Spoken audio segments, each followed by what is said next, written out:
Halo semuanya, selamat datang di channel Mangare. Bagaimana kabarnya hari ini, sehat bukan? Mudah-mudahan dalam keadaan sehat selalu. Kali ini kita akan menceritakan alur cerita komik manhwa berjudul Wan Gu Shen Wang. Di pinggiran sungai, sudah terlihat banyak orang yang sedang berkumpul di sana. Banyak juga kendaraan transportasi yang lewat di sekitar jembatan tersebut. Terlihat Suhan dan juga teman-temannya sudah berada di lokasi yang diperintahkan oleh Guru Li. Silverwing mengatakan bahwa tugasnya yaitu mengharuskan mereka untuk membantu pengawal Long untuk melakukan evakuasi kepada para kerumunan yang ada di sini. Silverwing juga menanyakan, apakah ada yang melihat salah satu pengawal Long yang ada di sini? Terlihat para pasukan naga, baru saja turun dan melompat dari helikopter yang baru saja tiba di pinggiran sungai. Turunlah mereka dengan pakaian yang begitu mencolok dan juga bendera berlambangkan naga. Salah satu komandan mengucapkan, "Penjaga naga, jalankan misi kalian," ucap kaptennya. Orang-orang menunggu keluar dari sini, aula hukum di sini, pergi dari sini, jangan ganggu kami, ucap beberapa orang penjaga naga. Kapten Wei kemudian menemui Suhan dan juga teman-temannya. Ia menanyakan apakah mereka adalah murid-murid yang membantu penjaga naga di misi kali ini, tanyanya kepada para murid. Kemudian Kapten Wei mengungkapkan bahwa penjaga naga tidak butuh bantuan kalian untuk sementara. Kamu menjauhlah untuk sementara, dan jangan membuat masalah, ucap Kapten Wei. Mendengar perintah Kapten Wei, Liang Shu sangat kesal. Sialan, penjaga naga yang hebat meremehkan kita, ucap Liang Shu kesal. Kemudian muncul Xiao Yun dan juga Meng Keer. Meng Keer menyapa Kapten Wei bahwasanya sudah lama mereka tidak bertemu.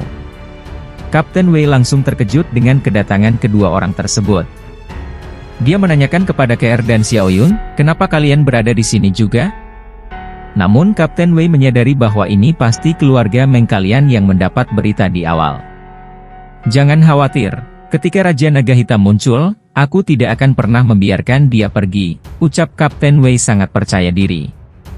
Kemudian Keer menunjuk Suhan dan teman-temannya, dia mengatakan, Saudara Wei, jangan bicara itu dulu, tidakkah kamu berpikir para murid-murid ini terlihat akrab, ucap Keer.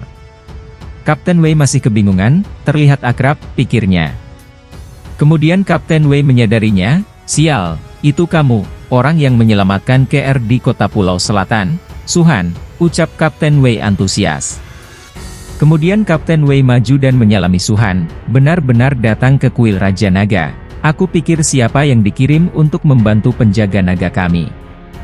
Orang-orang sebelumnya tidak memiliki kemampuan tempur nyata, hanya mencoba untuk mendapatkan beberapa manfaat.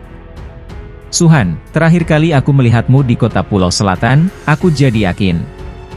Dengan kamu hari ini, tugas ini akan jadi mudah, ucap Kapten Wei senang dengan adanya Suhan. Suhan mengucapkan bahwa Kapten Wei terlalu memuji, penjaga nagamu adalah pilar negara ini. Denganmu di sini, tugas akan mudah, ucap Suhan memuji balik Kapten Wei. Suhan berpikir bahwa penjaga naga adalah salah satu dari 3 besar tentara berdarah besi di Cina. Meskipun ini didirikan setelah Reiki bangkit, tugas yang mereka lakukan seringkali sangat berbahaya. Anggota dari penjaga naga sering dikenal tidak takut mati, yang dikagumi oleh orang yang tak terhitung jumlahnya, pikir Suhan. Kemudian anggota penjaga naga sedang menahan seseorang, mereka mengatakan apa yang akan dilakukan orang tersebut. Rupanya mereka adalah kakek nenek yang membeli manisan milik King-nya. Dia mengatakan bahwa dirinya di situ untuk melihat cucunya, kenapa penjaga tersebut tidak membiarkannya untuk lewat, ucapnya. Kapten Wei kemudian maju dan menanyakan apa yang terjadi. Anak buahnya menyebutkan bahwa 2 orang tua itu menolak untuk pergi. King-nya menyebutkan bahwa 2 orang tersebut itu, dia pikir mereka baik-baik saja. Namun Suhan menduga sebaliknya, jujur saja dirinya tidak bisa mendeteksi situasi asli dari kedua orang itu. Tapi instingnya mengatakan kalau mereka memiliki masalah, ucap Suhan. Suhan berpikir bahwa mereka bisa bersembunyi dengan sangat dalam, mereka sudah mempraktekkan teknik spesial untuk menyembunyikan nafas mereka.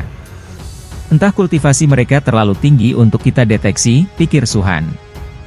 Kapten Wei kemudian mengatakan kepada kedua orang tua tersebut bahwa mereka sedang dalam misi, dan meminta tolong untuk meninggalkan penjaga naga. Namun nenek tersebut menyebutkan bahwa dia tidak mengganggu pekerjaan penjaga naga. Nenek tersebut menyebutkan bahwa kalau terjadi pada dia, bagaimana kita akan hidup, ucapnya kepada Kapten Wei. Tak lama kemudian, di dalam sungai muncullah seseorang dengan aura keemasan, dan dikejar oleh makhluk seperti monster gurita. Rupanya dia adalah Guru Li. Dia sepertinya sedang memancing para monster yang bersembunyi di dalam sungai untuk keluar dari tempat persembunyiannya. Banyak sekali monster gurita yang berkumpul dan timbul di permukaan sungai. Mereka kemudian melompat dan menuju ke jembatan yang berada di sekitaran sungai tersebut. Dan terlihat para monster tersebut bersiap untuk menyerang penjaga naga. Kapten Wei dengan paniknya memberikan komando kepada para anak buahnya, "Perhatian semuanya, bersiap untuk bertarung," ucap Kapten Wei. Monster tersebut kemudian maju dan memulai pertempuran dengan para penjaga naga. Kapten memperingatkan para murid Akademi Kinbei, bahwa para penjaga akan maju ke depan. "Kalian para murid bantu kami dari belakang untuk membunuh ikan-ikan itu. Para monster-monster ini sedikit sulit untuk ditangani, kalian cobalah bersama dan bertarung dalam kelompok," ucap Kapten Wei kepada Suhan dan teman-temannya penuh senyuman. Kemudian terlihat banyak kultivator yang terbang di langit, dia menyapa Kapten Wei. Dia mengatakan kepada Kapten Wei, bahwa Universitas Tianjingnya datang untuk membantu. "Bagaimana hal macam ini terjadi tanpa adanya kami?" ucap Long San, salah satu anggota keluarga Long. Long San kemudian memerintah Yunzi untuk ikut bertarung bersama dengannya, dan kita akan menjaga satu sama lain, ucapnya kepada Yunzi. Sedangkan Yunzi yang diajaknya masih tampak acuh tak acuh dengan tawaran tersebut. Kapten Wei mulai menyerbu, dia mengatakan bahwa sekarang kedua universitas terbaik ada di sini, maju dan serang, ucapnya memberikan komando. Dengan kekuatannya tersebut, tak butuh lama baginya untuk membunuh beberapa monster gurita yang menyerang dirinya. Banyak sekali monster kecil yang mati akibat serangan Kapten Wei.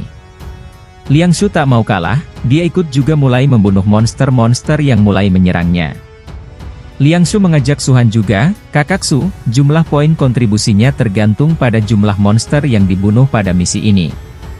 Cepat dan cari poin kontribusi, aku dengar poin kontribusi bisa digunakan untuk ditukar dengan seluruh jenis harta karun akademi." Terlihat Guru Li sedang melawan 3 monster seorang diri. Suhan yang melihatnya, berpikir bahwa tidak sesederhana itu, apa yang salah, pikir Suhan kebingungan. Guru Li kemudian dengan menggunakan pedangnya mulai mengalahkan satu persatu lawannya. Sedangkan Liang Shu memberitahu Suhan, "Kakak Su cepat. Kalau kamu tidak membunuh mereka, kamu tidak akan mendapatkan poin apapun," ucap Liang Shu kepada Suhan. Kemudian Suhan menanyakan kepada Mengkeer, "Apa ada berita tentang Raja Naga Hitam?" tanya Suhan. Mengkeer menyebutkan bahwa untuk sekarang tidak ada. Suhan berpikir bahwa keluarga Meng selalu mendapatkan berita yang akurat. Dalam medan tempur 10.000 ras di masa depan, keluarga Meng akan mendapatkan banyak uang menjual berita tentang 10.000 ras. Mereka dikenal karena keakuratan dan waktu beritanya. Berita tentang Raja Naga Hitam terlibat dengan Mengkeer dan keluarga Meng, ini tidak pernah salah, jadi di mana Raja Naga Hitam, pikir Suhan. Terlihat Guru Li membunuh para monster gurita yang sedang dilawannya. Nenek tua tadi menyebutkan cucunya, dan menunjuk ke arah jembatan di sungai tersebut. Dia berteriak saat melihat anak kecil tersebut sebagai cucunya, sedangkan anak kecil tersebut sedang dikepung monster gurita. Sedangkan anak kecil itu terlihat sedang menangis dan kebingungan. Silverwing yang berada di samping Suhan bertanya apa yang harus mereka lakukan sekarang, tanyanya kepada Suhan. Namun Suhan mengatakan bahwa dia tidak peduli dengan apa yang akan mereka lakukan. Tiba-tiba muncullah Long San, dia mengejek Suhan dan teman-temannya sebagai sekelompok pengecut. Dan mengatakan bahwa dia akan menyelamatkan anak kecil tersebut. Namun Suhan memerintahkannya untuk menunggu sebentar, mendengar perkataan Suhan, Long San langsung emosi. "Kamu mengaturku," ucap Long San emosi dengan Suhan. Dia kemudian mendatangi Suhan yang sedang berdiri. Suhan mengatakan, "Jangan menyelamatkan orang dulu, ini aneh," ucap Suhan. Long San menyebutkan, "Kamu orang-orang dari Kinbei tidak berani pergi. Di Universitas Tianjingku tidak ada pengecut," ucapnya membanggakan universitasnya. Buka matamu dan lihat bagaimana aku menyelamatkan orang, Suhan, ucap Longsan melompat dan berniat menolong anak kecil yang menangis tadi. Salah satu anggota Long tersebut kemudian dia maju dan mengalahkan beberapa monster, dan berada di depan anak kecil tersebut. Dia kemudian mengambil tangannya anak kecil tersebut, anak itu meminta bantuan kepada Longsan. Longsan kemudian menggendong anak kecil tersebut, jangan khawatir, paman ini orang hebat. Aku akan menyelamatkanmu, ucap Longsan menyelamatkan anak tersebut. Dia melompat dan berada di depan Suhan dan juga teman-temannya. Kakek tua tersebut kemudian mencoba menerobos penjaga naga dan memanggil anak tersebut sebagai cucunya. Suhan dengan tatapan curiga kemudian maju dan menghajar kakek tua yang menerobos tersebut. Kakek tua itu terjatuh dan Suhan langsung menindas mukanya dengan begitu kuat. Longsan kesal dengan tindakan dari Suhan. Apa yang kamu lakukan, ucapnya kepada Suhan. Beberapa mahasiswa dari Universitas Tianjin juga turut mengejek Suhan. Apa kamu manusia, memperlakukan orang tua seperti itu? Sampah murid-murid King Bei, membuli yang lemah, ucapnya kesal dengan Suhan. Mereka juga meminta kepada Suhan untuk cepat melepaskan orang tua tersebut, jika tidak Universitas Tianjin akan kasar padanya. Kingnya mengatakan bahwa Suhan sedikit ekstrim, bahkan jika kamu meragukan mereka. Kamu tidak boleh menyerang secara langsung, sekarang orang-orang dihajar olehmu sampai berdarah, ucap Kingnya. Kapten Wei mendekati Suhan serta untuk melepaskan kakek tua tersebut. Banyak orang yang memandang Suhan lain, dan juga dengan tatapan kesal kepada Suhan. Suhan menanyakan kepada mereka, kalian tidak percaya? Namun Liangshu mengatakan bahwa dia percaya, Raja Banteng dan juga Silver Wing juga percaya dengan Suhan. Sedangkan nenek tua juga terkejut dengan pasangannya yang dihajar oleh Suhan. Nenek tua tersebut mengatakan, Pak Tua, kamu tidak boleh mati. Dibunuh, apa kalian tidak peduli pembunuhan? Bagaimana bisa seseorang seperti ini? Ucapnya kecewa dengan mereka semua. Dengan kebingungan, Kapten Wei mengatakan, orang tua, jangan marah. Biar aku periksa lukanya, ucap Kapten Wei. Kapten Wei kemudian memeriksa keadaan kakek tua tersebut. Tak lama muncul anggotanya, dan mengatakan bahwa iblis kecil sudah dibersihkan. Kapten tersebut kemudian mengambil kacamata kakek tua, dan mengatakan untuk bersiap. Sedangkan Guru Li telah berhasil mengalahkan semua monster gurita yang besar. Dia kemudian memandang monster yang telah berhasil dia kalahkan. Guru Li berpikir bahwa terlalu lemah, ada sesuatu yang salah. Musuh yang kami temui terlalu lemah dari yang sebelumnya, pikir Guru Li. Terlihat Suhan dan yang lainnya masih berdiri dan mengelilingi kakek tua yang sudah dihajar oleh Suhan. Anak kecil yang diselamatkan oleh anggota Long menangis ketakutan di belakangnya.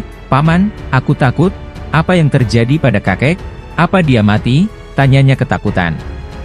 Longsan kemudian meminta Kapten Wei untuk menangkap Suhan, karena menurutnya dia telah membunuh orang yang tidak bersalah. Makanya Kapten Wei harus cepat untuk menangkap Suhan.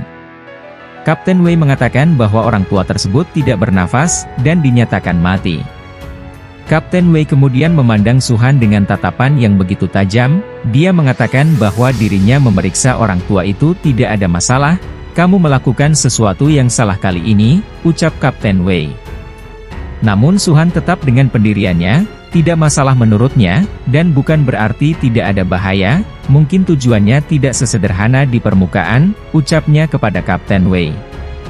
Longsan kesal dengan apa yang dikatakan oleh Suhan. Dia pikir Suhan itu adalah gila, karena membunuh orang tua tidak berdaya. Dan mengancam akan memberikan dia sebuah pelajaran. Suhan kemudian menghadap ke nenek tua yang ada di depannya, dan mengatakan untuk memberitahunya apa tujuan mereka sebenarnya. Nenek tua tersebut ketakutan, kamu, apa maumu? Kamu membunuh suamiku, apa kamu ingin membunuhku juga? Ucapnya dengan wajah ketakutan. Murid-murid Universitas Tianjin kesal dengan Suhan, dan mengepungnya. Menipu begitu banyak orang, cepat bunuh dia. Orang macam apa membuli orang tua, ucapnya marah dengan Suhan. Suhan kemudian melihat sekelilingnya, dia kemudian menyadari, kamu tidak peduli sama sekali, mungkinkah targetmu pada murid-murid, ucap Suhan menyadari tujuan nenek tua tersebut. Nenek tua tersebut tersenyum dengan pernyataan Suhan. Tak lama kemudian dia berubah menjadi monster gurita, dan mengucapkan selamat kepada Suhan karena menebak dengan benar. Tak lama, kakek yang telah dikatakan mati, berubah juga menjadi seekor monster. Dia mengatakan bahwa tujuan mereka adalah membunuh para murid-murid jenius kalian. Semua orang terkejut dengan perubahan para monster tersebut yang telah muncul. Kedua monster kemudian mengeluarkan senjata kurungan yang membuat para murid jenius yang berkumpul itu berhasil ditangkap oleh kedua monster gurita. Salah satu murid universitas berpikir untuk keluar dengan cepat, namun sayang sekali, tebasannya tidak berguna. Dia mengatakan, benda macam apa ini, kenapa tidak bisa hancur, ucapnya kebingungan. Monster gurita kemudian mengatakan, lautan darah yang tiada habisnya, pembantaian dunia, ucapnya menggunakan sebuah mantra. Dan keluarlah aura berwarna pink yang membuat para mahasiswa yang tertangkap menjadi kesakitan. Kedua monster gurita yang melihatnya tertawa dengan bahagia. Dia mengatakan, rencana kali ini sempurna, membunuh sekumpulan jenius, kemanusiaan akan menjadi lebih lemah di masa depan, ucapnya bahagia. Para mahasiswa yang berada di dalam sangat kesakitan, mereka mengatakan bahwa jurus tersebut benar-benar menyakitkan. Mereka juga merasa darahnya mendidih, seolah-olah ini keluar dari tubuhnya. Cepat dan cari cara, kedua monster menggunakan teknik jahat, ucap beberapa mahasiswa berusaha mencari jalan keluar. Suhan berpikir bahwa senjata dibagi menjadi senjata dharma, senjata sihir, senjata asli dan senjata peri. Kalau senjata sihir termasuk kategori senjata umum manusia, maka senjata asli adalah senjata langsa. Harta karun asli tidak hanya kuat, tapi memiliki banyak atribut. Ini adalah senjata asli, disebut lautan darah yang tiada habisnya. Bisa memenangkan darah di langit, mengakibatkan pergerakan darah orang, dan membunuh orang dalam skala besar. Seseorang menjelaskan bahwa ini adalah senjata asli, disebut lautan darah yang tiada habisnya. Bisa menenangkan darah di langit, mengakibatkan pergerakan-pergerakan darah orang, dan membunuh orang dalam skala besar. Apa yang harus kita lakukan sekarang? Ucap salah satu mahasiswa kebingungan. Sedangkan yang lainnya terkejut dengan apa yang dijelaskan tentang senjata asli. Kemudian Guru Li turun di sekitar para mahasiswa, dengan membawa senjata pedangnya yang begitu besar. Guru Li membenarkan bahwa itu merupakan senjata asli. Salah satu pasukan mengatakan, Guru Li, cepat selamatkan para murid di dalam, kami tidak bisa menyelamatkan mereka, ucapnya panik.